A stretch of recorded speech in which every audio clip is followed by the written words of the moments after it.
আমি আমার মুজাদ্দিদুজ্জামান কুতুবুল আলম আমিরে সুন্নাহ আলা হযরত হুজুর পীর কিবলা রাহমাতুল্লাহ আলাইহি পাগের কাছে দাঁড়িয়ে পাগের পিঠে হাত বুলিয়ে কানে কানে বলে, ও জঙ্গলের বাঘ, আমি রুহুল আমিনকে নিয়ে যাব বাংলাদেশে হজ করতে। তুমি জানতে পেরে খাওয়ার জন্য রাস্তায় যখন অপেক্ষা করছিলে, আমি আবু বকর এসেছি। মুহূর্তে খেয়ে ক্ষুধার জ্বালাটা নিবারণ করে নাও। বাচ্চা ধড়পড় করে ঠেলে উঠলেন, হুজুর বিয়াদবি মাফ করুন, হুজুর বিয়াদবি ক্ষমা করুন। আল্লাহর ওলিরা বাজেদের জন্তু প্রাণীদের কথা বুঝতে পারে না। দেশের ভাষায় বলে, ওই জামানার মুজাহিদ পুরোপুরার পীর আবু বকর সিদ্দিকী রাহমাতুল্লাহ আলাইহি, আপনি কি ভেবেছেন আপনাদেরকে খাওয়ার জন্য আমি বাবা অপেক্ষা করছি? না, হুজুর, আমি জানতে পেরেছি এই রাস্তা দিয়ে আপনি বাংলাদেশে যাবেন দিন প্রচার করতে। হুজুর বিয়াদবি মাফ করো, জানতে যাবেন বলে খবরটা জানতে পেরে আমি এখানে আপনাদের জন্য এসেছি, আমার জন্য না। কারণটা হলো আপনারা এই রাস্তা দিয়ে যাবার পথে হিংস্র প্রাণী যদি আপনাদের উপরে আক্রমণ করে, সেই ভয়ে আমি এখানে এসে অপেক্ষা করছি জঙ্গলের হিংস্র প্রাণীরা যাতে আপনার উপরে কোনো হানা না দিতে পারে। জোরে বলা যাবে সুবহানাল্লাহ, জোরে বলা যাবে সুবহানাল্লাহ। কথায় হুজুর, আমি এখানে অপেক্ষা করছি আপনার জন্য দরওয়ান হিসাব। আল্লাহর হয়ে গেলে আল্লাহ তার হয়ে যাবে।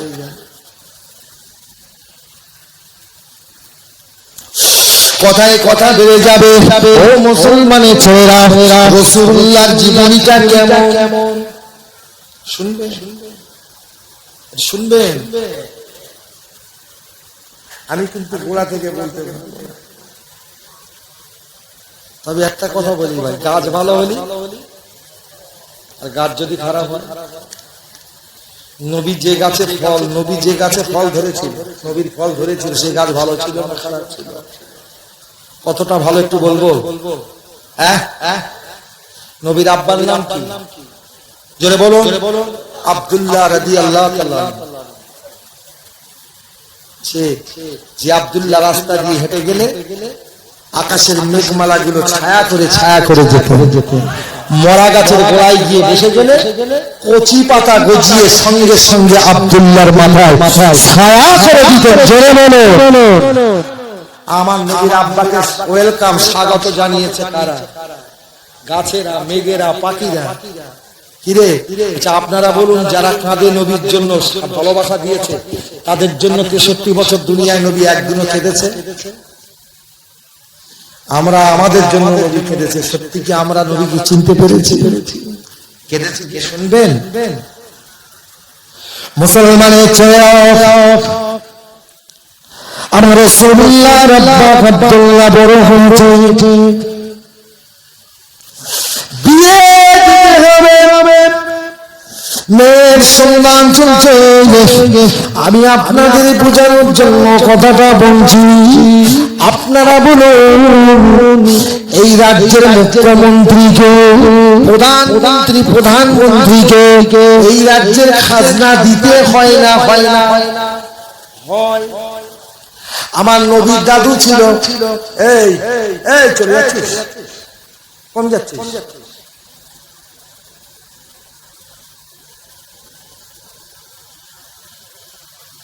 বলবো। নবীর দাদু কি বললাম? নবীর দাদু আব্দুল মোতালেব ছিলেন প্রধানমন্ত্রী। আর ওনার কাছে রাজ্যের মন্ত্রীরা খাজনা দিতে আসতেন। ওর ভিতর থেকে একটা মন্ত্রী এসেছিল, ইয়াসেরের বাড়ি। নাম কি জানেন? তার নাম হলো আব্দুল ওয়াহাব জোহরি। খাজনা দিতে এসেছেন।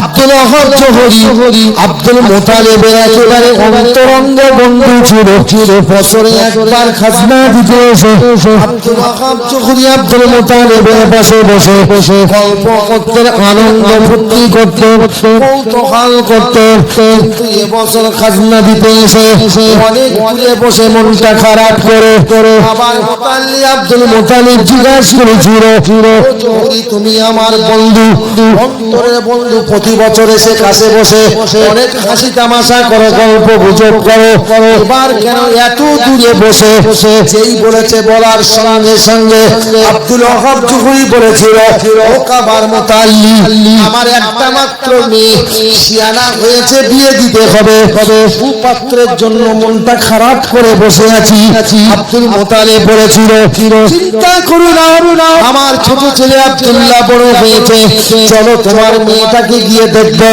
যদি পছন্দ হয় আমার ছোট ছেলে আব্দুল্লাহর সঙ্গে তোমার মেয়ের সঙ্গে বিয়ে দিয়ে দেবো জোরে বলা যাবে সুবহানাল্লাহ আরো জোরে বলা যাবে সুবহানাল্লাহ ভাই মেয়ে দেখতে যাচ্ছেন 10 কিলোমিটার দূরে নয় 370 কিলোমিটার রাস্তা কত বলেছি মক্কা থেকে মদিনা যার নাম আগে ছিল ইয়াসরিব এখন বর্তমানে মদিনা যারা গিয়েছেন চোখে দেখে এসেছেন আপনাদের দোয়ায় আল্লাহ পাক দুবার নিয়ে গেছেন 12 সালে হজ করেছি গিয়েছি এবারে উমরায় গিয়েছিলাম ঘুরে এসেছি চোখে দেখেছি শুধু পাহাড় আর পাহাড় যেতে গেলে পাহাড় টপকে যেতে হয় আব্দুল ওয়াহাব জোহরি বলেন কাবার মুতাল্লি চলুন আমার মেয়ে আমিনাকে দেখবেন দুর্গম পথ অতিক্রম করে পাহাড় চলে গেল মদিনার জমিনে আব্দুল ওয়াহাব জোহরির বাড়িতে আব্দুল ওয়াহাব জোহরি বলেছে ও কাবার মুতাল্লি এত কষ্ট করে এসেছে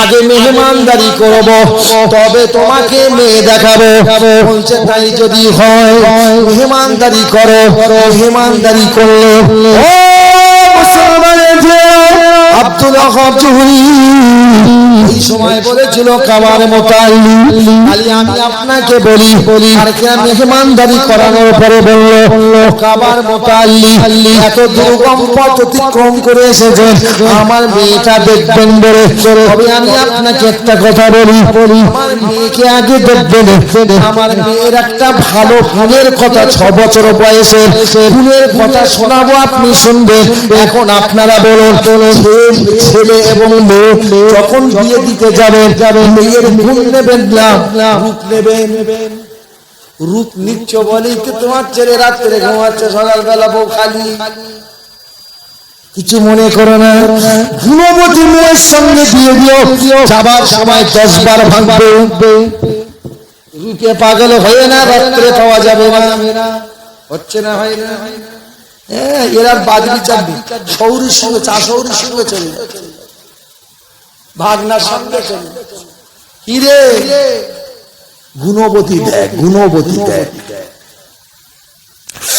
আব্দুল মুতালিব বলেছিল ও জোহরি তোর মেয়ে আমিনাকে দেখার জন্য এসেছি তবে তুই যেটা শুনিয়েছিস 6 বছর বয়সের গল্পটা বলে শোনাবি তবে শোনা তোর মেয়ের 6 বছর বয়সের গল্পটা শুনি যেই বলেছেন বলার সঙ্গে সঙ্গে আব্দুল মুতালিবকে জোহরি বলেছিল আমার মেয়ে আমিনা 6 বছর বয়সে ওই মদিনার রাস্তায় বাচ্চাদের সঙ্গে খেলাধুলা করছিল খেলতে রাস্তায় একটা সোনার টাকা কুড়িয়ে পায় টাকাটা কুড়িয়ে পাওয়ার পরে বাচ্চারা যদি কোনো কিছু রাস্তায় পায় কি কুড়িয়ে পায় কার কাছে নিয়ে যায় জোরে বলুন মায়ের কাছে আমার মেয়ে আমিনা টাকাটা কুড়িয়ে নিয়ে মায়ের কাছে গেল মাকে বলেছিল মা দেখো তোমার মেয়ে আমিনার হাতে সোনার টাকা মা টাকাটা ধরলেন না বরং জিজ্ঞাসা করেছিল বেটি আমিনা এই টাকাটা কোথায় পেয়েছো মা রাস্তায় খেলতে পেয়েছি আমিনার মা বলেছিল বেটি কি কথা শোনালে আমি যেন মনে হচ্ছে আসমান থেকে পাতালে পড়ে গেছি।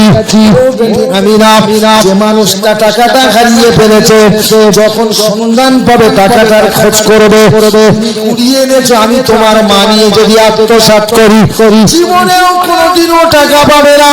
কিন্তু আমি যে আত্মসাৎ করেছি মাবুদকে লুকাতে পারবো না।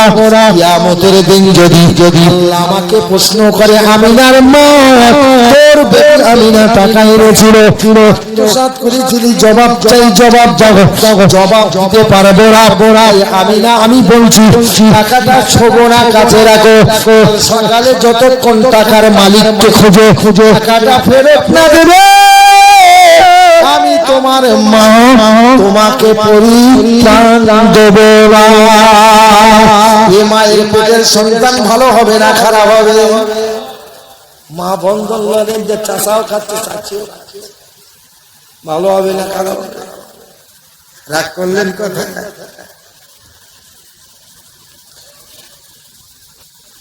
চাষা লটারি টিকিট কেটে 10,000 টাকা পেয়েছে, চাচি তাকে ইলিশ মাছ নিয়েছে, খুব খুশি চাচি, চাষাও চাচি পেয়েছে।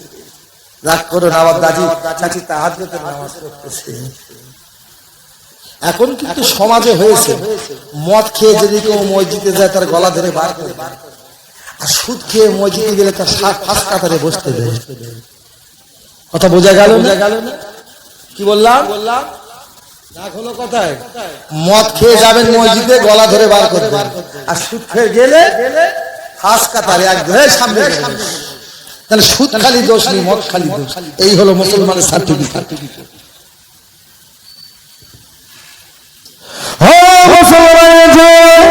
আব্দুল ওয়াহাব জুহরি বলেছিলেন, ও খাবার মুতাল্লি আমার বেটি আমিনা টাকাটা হাতে করে নিয়ে সারা রাত কেঁদেছে। সকাল বেলা ঘুম থেকে উঠে টাকাটা যেখান থেকে কুড়িয়ে পেয়েছিল সেই জায়গায় গিয়ে আওয়াজ দিতে লেগেছে, কি আছো গো, টাকা কুড়িয়ে পেয়েছি। সকাল থেকে সন্ধ্যা হতে যায়, কোনো টাকার সন্ধান মেলে না। আমিনা চোখের পানি ছেড়ে দিয়ে কাঁদে, আল্লাহ মায়ের পারমিশন, মায়ের হুকুম, টাকা যদি টাকার মালিককে ফেরত না দিতে পারি আমার মা আমার পরিত্রাণ দেবে না। এখন আমি কি করতে পারি? টাকার মালিককে এখনো মিলাতে পারি নাই। হঠাৎ করে পিছন দিক দিয়ে একটা মানুষ বলছে, ও বেটি আমিনা ঘাড় ঘুরিয়ে দেখে মানুষটার পরিচয়, চোখগুলো খোরলে গেছে, চুলগুলো পেকে গেছে, মাথাটা নিচু হয়ে গেছে, চামড়াগুলো ঢিলা হয়ে গেছে। এরকম একটা মানুষ দাঁড়িয়ে বলছে, ও বেটি আমিনা আমি একটা সোনার টাকা হারিয়ে ফেলেছি। যেই বলেছে আমিনা বলেছিল, আব্বা সকাল থেকে পাবলিসিটি করছি, কোথায় ছিলেন? ওই সময় বলে আমিনা আমি তো ঘুরছিলাম। বলে আপনি যখন টাকার সন্ধান এসেছে আমি টাকা পেয়েছি, তবে তোমার টাকা কিনা যদি প্রমাণ দিতে পারো তাহলে আমি তোমাকে টাকাটা ফেরত দেব। সবাই তো বলতে পারে আব্বা টাকার কোন প্রমাণ যদি সিম্পটম বলতে পারো টাকা আমি আপনাকে দেব। সময় এই মানুষটা বলেছিল, আমি না পরিচয় কি দেব? টাকার দুটো পিঠ, টাকার দুটো পিঠ, এক পিঠে লেখা আছে আলিফ লাম লাম আল্লাহ, অপর পিঠে লেখা আছে মিম লিখে বিন দাল, মিম লিখে মিম দাল মুহাম্মাদুর রাসূলুল্লাহ সাল্লাল্লাহু আলাইহি ওয়াসাল্লাম। জোরে বলা যাবে সুবহানাল্লাহ। এক পিঠে আল্লাহর নাম, অপর পিঠে রাসূলুল্লাহর নাম। এই কথার জন্য বললো আমিনা টাকা বার করে দেখে, এক পিঠে আল্লাহর নাম, অপর পিঠে আমার রাসূলুল্লাহর নাম। এই কথা যখন আমিনা দেখতে বড় গিয়ে টাকা দিতে গেল, মানুষটা বলছে পিছনে হতে গিয়ে, টাকা আমি দেব না, টাকা কাছে রাখো। শেষ করবে না, শুনছে না, কি বলে গেল?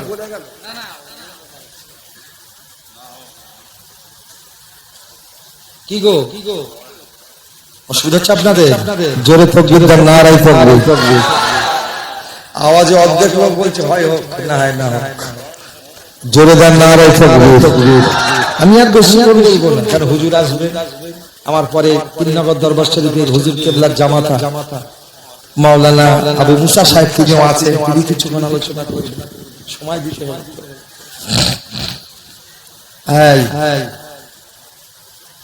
বেটি আমিনা টাকা দুটো পিঠ, এক পিঠে লেখা আছে ছবি অশোক আর এক পিঠে নাম্বার, কিন্তু ওটা উল্টো বলছে। এক পিঠে লেখা আছে আল্লাহ, অপর পিঠে লেখা আছে মুহাম্মদুর রাসূলুল্লাহ সাল্লাল্লাহু আলাইহি ওয়াসাল্লাম।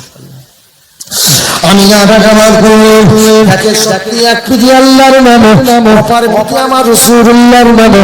এখন কথাটা মিলে গেছে। আমিনা টাকাটা ফেরত দিতে গেলে লোকটা পিছনে ঘটে গিয়ে বলছে, বেটি আমিনা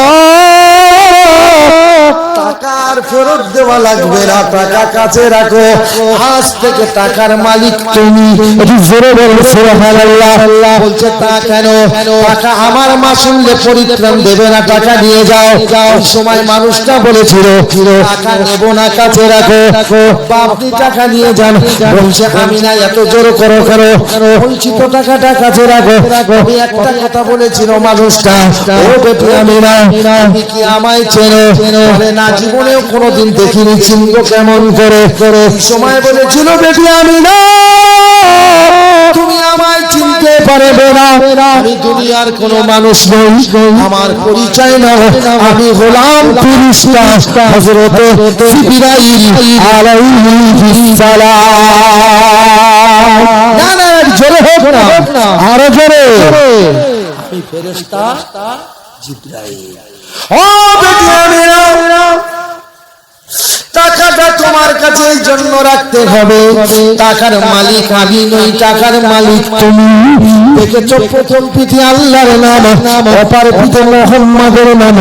আল্লাহ যাকে শেষ নবী করে পাঠাবে তার নাম হবে মুহাম্মাদুর রাসূলুল্লাহ সাল্লাল্লাহু আলাইহি ওয়াসাল্লাম। টাকাটা তুমি পেয়েছো মানে আমিনা তোমার গর্বে আল্লাহ আখিরি জামানার নবীকে পাঠিয়ে দেবে। নবী হবে আখিরি জামানার নবীর মা, আর তোমার স্বামী হবে আখিরি জামানার নবীর আব্বা। জোরে বলা যাবে সুবহানাল্লাহ, জোরে বলা যাবে সুবহানাল্লাহ।